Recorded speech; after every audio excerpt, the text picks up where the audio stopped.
Hey, it's our first show. Coming up on We Talk Nerdy, I'm going to talk a little bit about Windows 8 and why you might be able to use it to revitalize an old laptop. I've got the news of the week and more coming up next.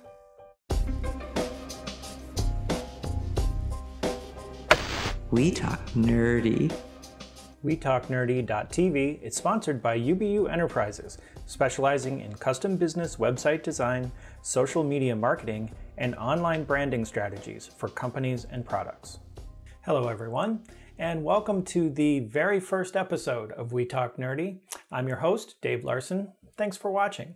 It's taken about 5 months of setup and planning to get to this point, so I'm very happy to be able to bring you what I hope will be the first of many shows.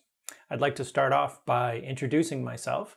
I've spent 25 years creating graphics and animation, primarily for television. And as you might imagine, I'm not at all accustomed to being in front of the camera. So if it seems like I'm a little uncomfortable, it's because I am. But I'm going to forge ahead anyway, and hopefully I'll get the hang of this as we go along. With introductions complete, I thought I'd start off with some of the tech news of the week. Google has been making a lot of waves recently. Earlier last week, there were rumors that Google would soon be opening a retail store, like Microsoft and Apple have done before them. There's some speculation that Google feels that they need to have a brick and mortar store in order to sell the public on their new Google Glass product. And I think this is exactly the case. I'm guessing that many of you have never heard of Glass, but I myself am very interested in what it can do. But if you haven't heard of it, Google Glass is a set of glasses that provide the wearer with a wireless heads-up display linked to a cell phone and controlled via voice commands. They say that it will be compatible with iPhones and Android phones, and it should even work with prescription glasses. Later in the week, Google released this video called How It Feels. Here's an excerpt, here's a little bit of it. Google, don't sue me, please.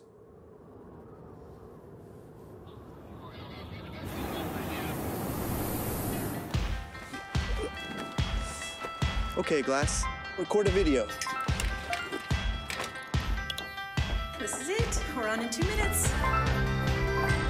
Okay, Glass, hang out with the Flying Club. Google photos of tiger heads. You ready? You ready? Right there. Okay, Glass, take a picture.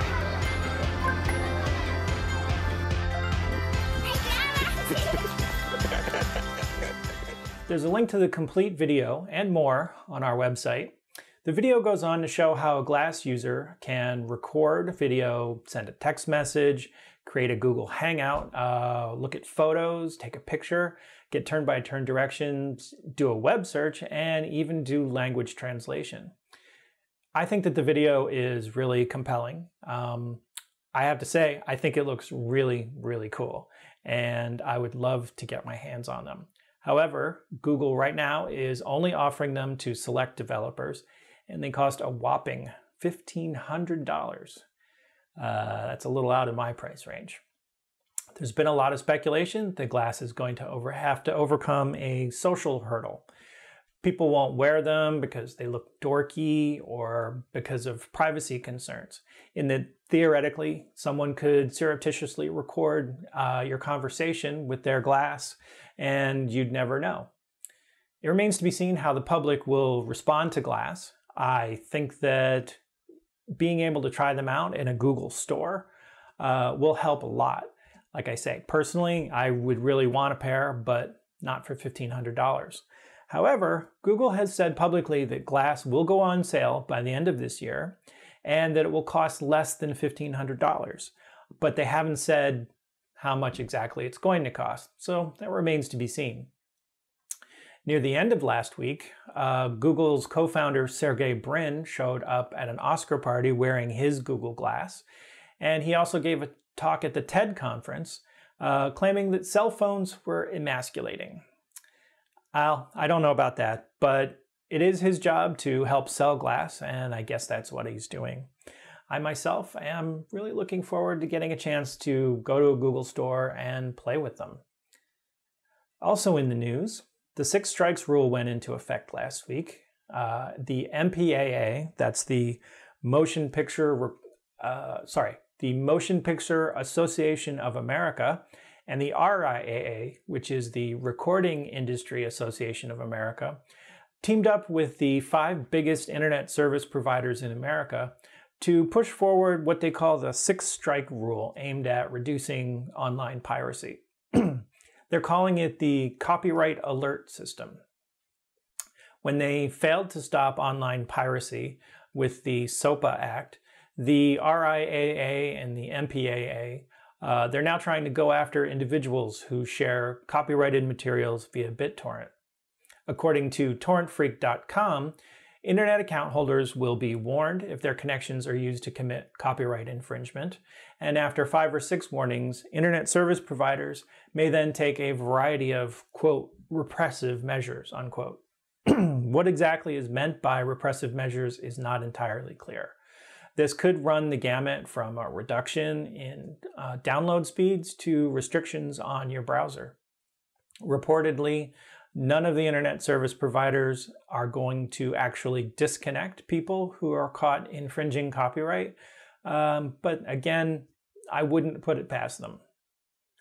The problem with this scheme is that you're guilty until proven innocent. Apparently, you're going to be able to appeal these notices if you get an erroneous copyright infringement notice. It'll cost you $35. And you're going to have to spend that in order to fight one of these notices. If you win, supposedly you'll get your $35 back. The problem with that is, how do you prove a negative? If you didn't do anything wrong, it seems to me like you are unlikely to have any proof of your not wrongdoing. So it seems to me like if you get one of these notices, you definitely ought to pay attention to it.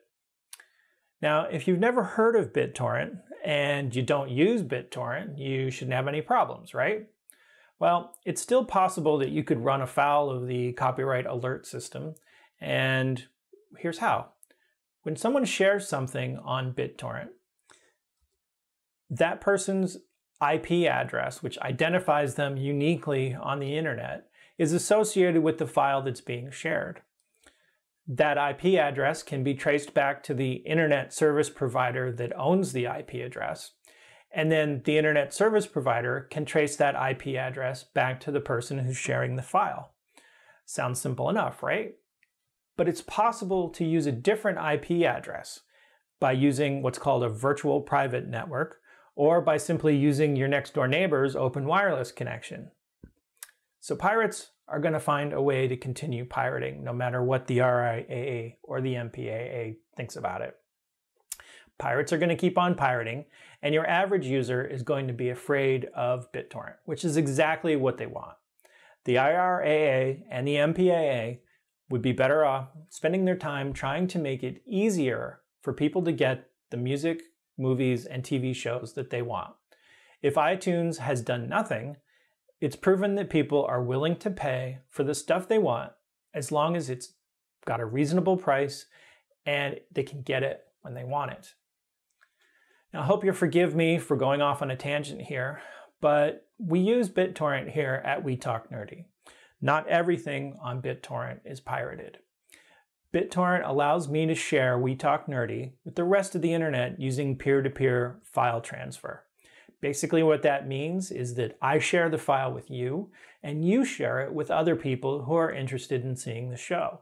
That way the show gets spread around, and I don't have to pay the download cost all myself.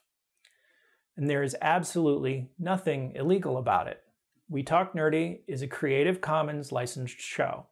I'll talk more about that some other time, but in a nutshell, it means that you are free to copy, distribute, and even remix We Talk Nerdy as long as you share your remixes freely and you give me credit as the original author. We'll be talking a lot about BitTorrent and the copyright fight here on We Talk Nerdy. As someone who has been personally affected by issues regarding copyright, I have some pretty strong opinions about it, and we'll talk about that another time. but I think this is an important issue, and we're going to devote some more time to it in the future. Now, speaking of lawyers, Apple and Samsung was back in the news late last week. In case you had not heard, last year Apple won a patent infringement lawsuit against Samsung. The jury had awarded Apple $1.5 billion, yes, billion with a B, dollars.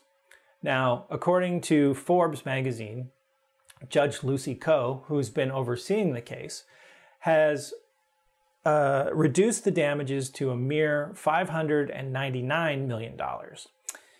That's still a lot of money. And she's calling for a new damages trial, claiming that the jury didn't follow her instructions properly. Now, this may sound like a lot of money being leveraged against Samsung, but really this is a big win for Samsung. The truth is that the money isn't that much of an issue for Samsung. Samsung is valued at roughly $160 billion. So $1 billion or $599 million isn't that big of a deal for them. Obviously, they wouldn't want to pay it, but still, it's not going to cripple their company. And that's really the point here. Apple won the battle, but they lost the war. Samsung's business has not been impacted by this ruling in any meaningful way. They're still making phones, they're still doing what they're doing, and they're being very, very successful at it. Samsung and Android is the #1 or #2 cell phone product at any given time.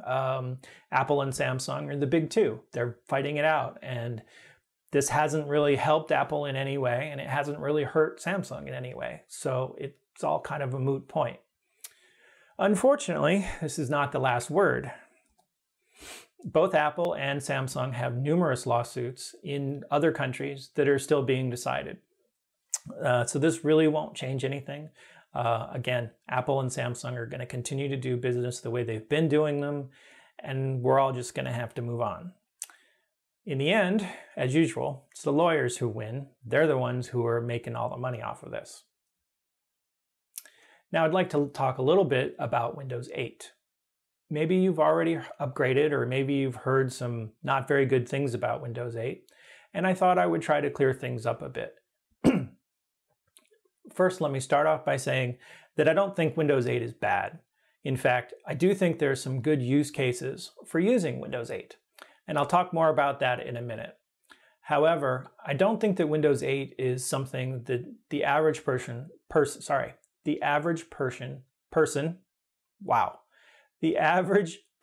shouldn't run out and buy Windows 8. It's just not that compelling on a computer without a touchscreen. But let me back up a minute. Windows 8 is basically Windows 7 with a new touchscreen interface. You've probably seen pictures of it by now. There's a new interface with little tiles. They're all customizable. The tiles are either static icons, or they launch a program, or active icons that display information like time, temperature, or sports scores.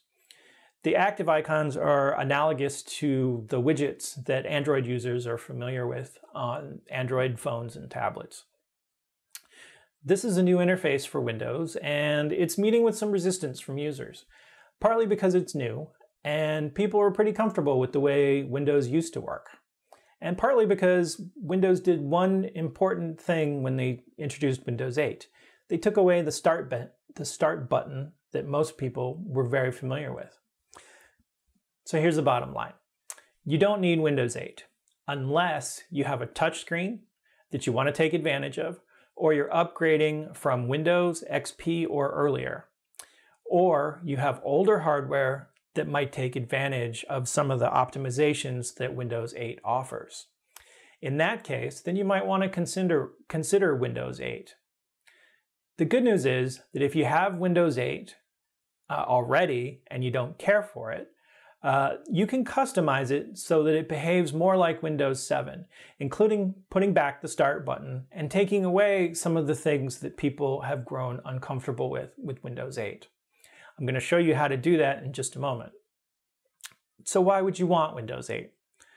Well, I myself bought a copy because Microsoft was selling it for only about $40. However, the price has gone back to about $200, another reason why you probably don't need it. For me, Windows 8 made sense. I wanted to upgrade this laptop right here. It's about 6 years old, and even though it doesn't have a touchscreen, the Windows interface is a big improvement over Windows XP that I was running on this laptop. Windows 8 have improvements that allow it to run better on older hardware.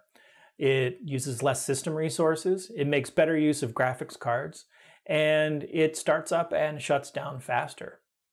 Next week, I'm going to go into more detail about how you could upgrade an old laptop like this one, or maybe an old desktop. But for now, I'm just going to show you how to make Windows 8 look and feel like the Windows you're used to. Now, there are some good articles on the web that explain how to make Windows 8 look like Windows 7. If you Google how to make Windows 8 look like Windows 7, you'll find a bunch of articles. CNET has a pretty good one. My number one recommendation is to put your start button back by using a program called Classic Shell. It's a free program, and you can download it from www.classicshell.net. This is the program I use. You can make your start menu look just like it does in Windows XP or Windows 7, and it has a lot of features that allow you to customize the look and feel of your start menu. Another useful website is called winarrow.com.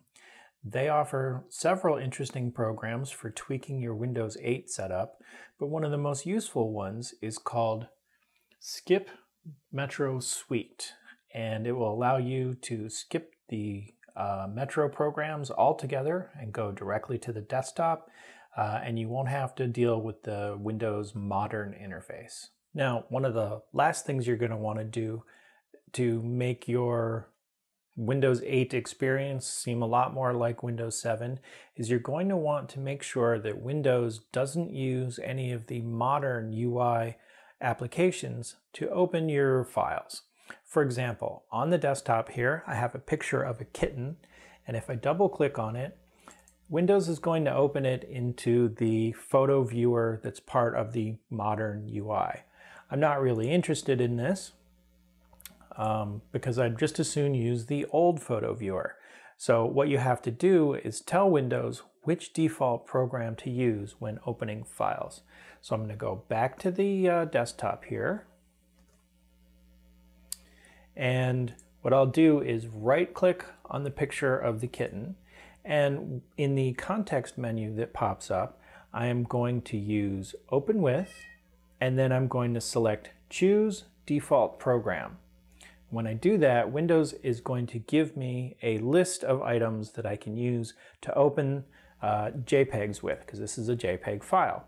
So I'm going to, rather than using the modern UI photo app, I'm going to choose the Windows Photo Viewer, which is the old style program that's associated with this file.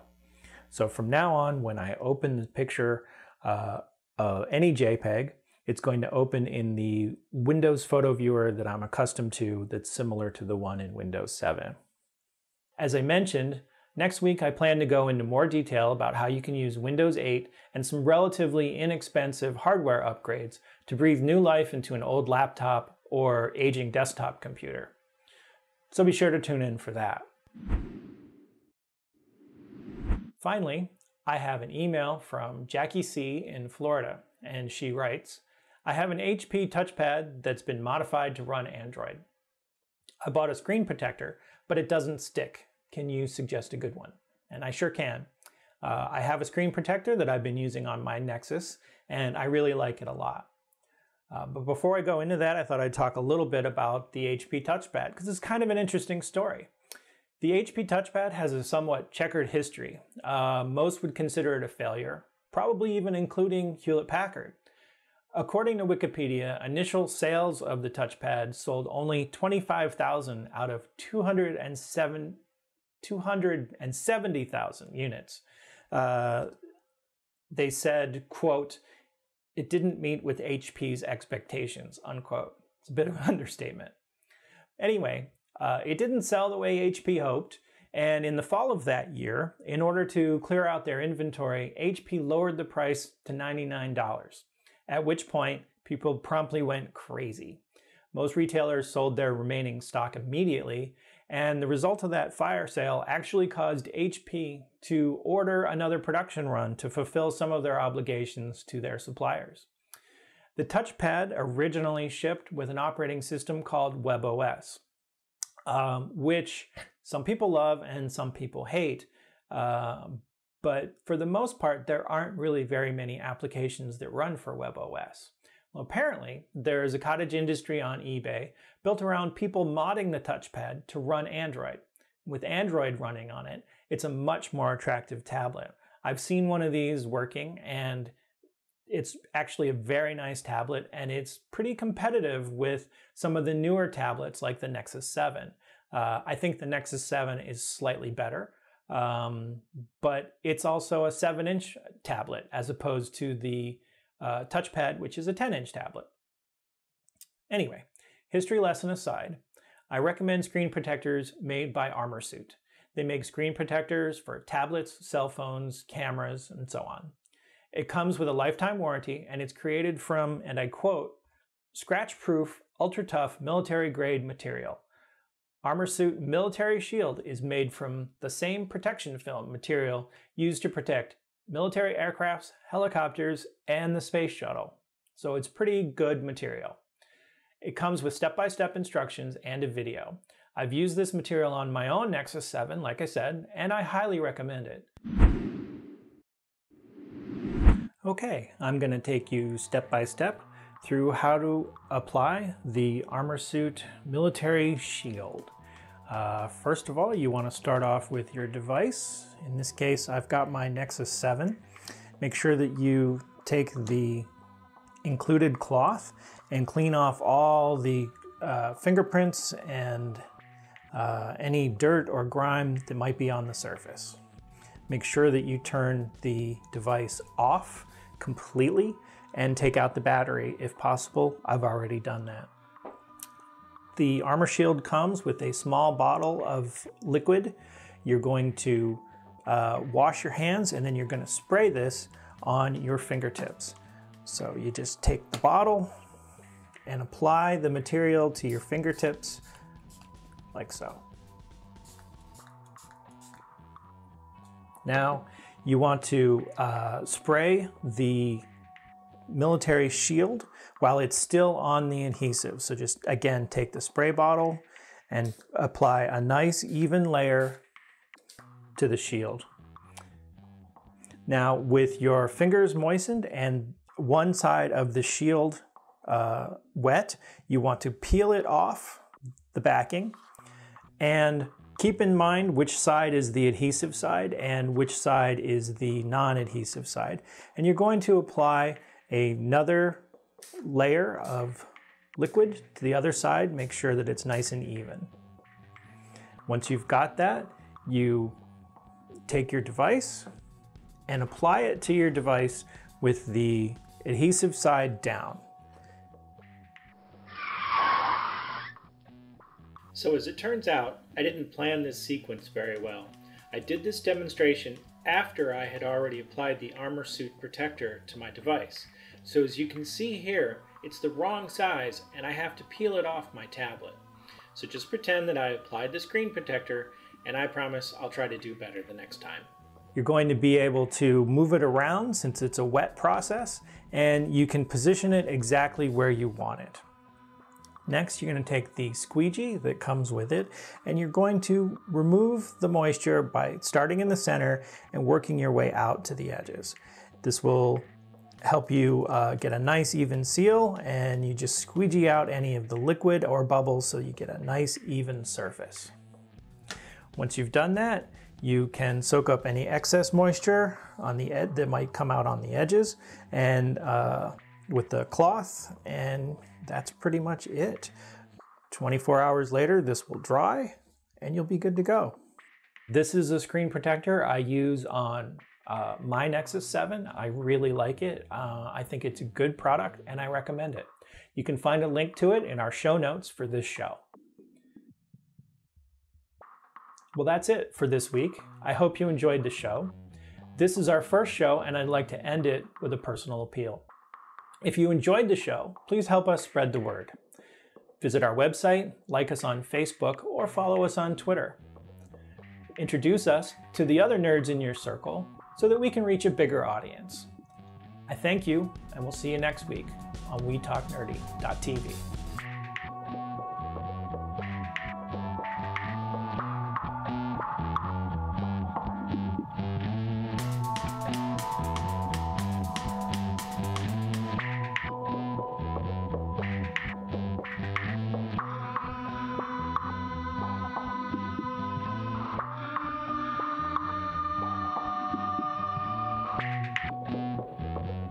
This is says myself.